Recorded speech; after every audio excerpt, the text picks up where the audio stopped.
Hello students, welcome to my channel. आज मैं आप सभी को क्लास 12th के chapter number 2 inverse trigonometric functions की एक्सरसाइज 2.1 का क्वेश्चन नंबर 5 करवाने जा रही हूँ।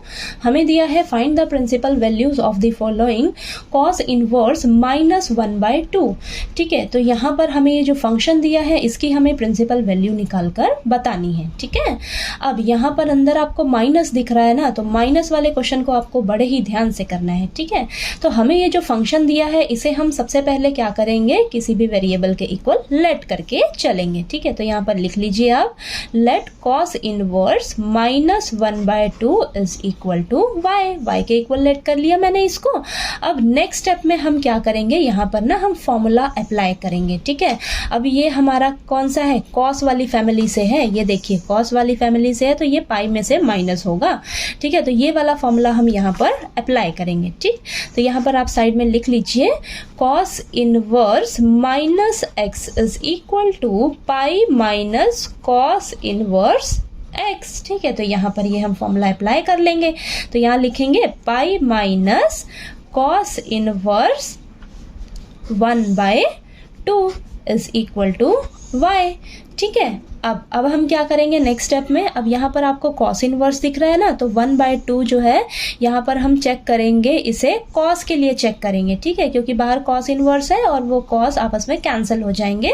ठीक है, तो यहाँ पर हम चेक करेंगे कि cos के टेबल में जो 1/2 है वो कब आता है। देखिए cos 60 डिग्री यानी कि cos π/3 पर हमारा वैल्यू होता है 1/2। ठीक है, तो यहाँ पर हम लिखेंगे, यहाँ पर अब साइड में लिख लीजिए आप cos 60 डिग्री पर, cos 60 डिग्री यानी कि cos π/3 पर हमारा वैल्यू क्या होता है 1/2।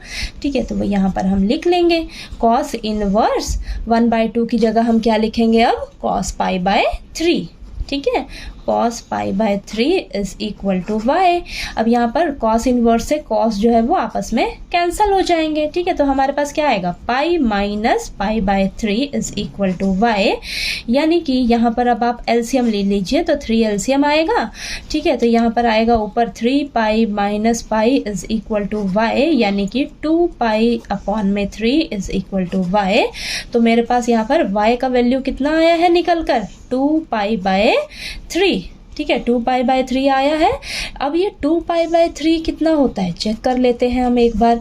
ये 3 और 180 आपस में कैंसिल होएगा 60 डिग्री पर। ठीक है, तो यहाँ पर आएगा 2 × 60 कितना हो जाएगा 120 डिग्री। अब 120 डिग्री जो है क्या इसकी रेंज में लाई करेगा कॉस इनवर्स की। तो कॉस इनवर्स की देखिए आप रेंज क्या होती है, ये देखिए cos इनवर्स की प्रिंसिपल वैल्यू क्या होती है 0 से लेकर पाई तक। ठीक है, तो अब 120 डिग्री जो है वो 0 से लेकर पाई यानी कि 0 से लेकर 180 डिग्री के बीच में लाई करेगा। तो ये हमारा जो आंसर आया है 2 π/3, ये cos इनवर्स की जो रेंज है यानी कि 0 से लेकर पाई तक इसके बीच में लाई कर रहा है। तो ये क्या हो जाएगी, हमारी प्रिंसिपल वैल्यू हो जाएगी। तो लिखे यहाँ पर hence the principal value of cos inverse -1/2 is 2 π/3। ठीक है, तो हमारे पास ये जो फंक्शन दिया था इसकी हमने प्रिंसिपल वैल्यू निकाल कर बता दी। ठीक है, तो आपको क्वेश्चन नंबर 5 जो है वो अच्छे से क्लियर हो गया होगा। कोई डाउट आए क्वेश्चन में तो प्लीज़ आप कमेंट करके पूछिएगा। और अगर मेरा वीडियो अच्छा लगे तो प्लीज़ लाइक कीजिए, शेयर कीजिए और ज़्यादा से ज़्यादा सब्सक्राइब कीजिए। Thank you so much.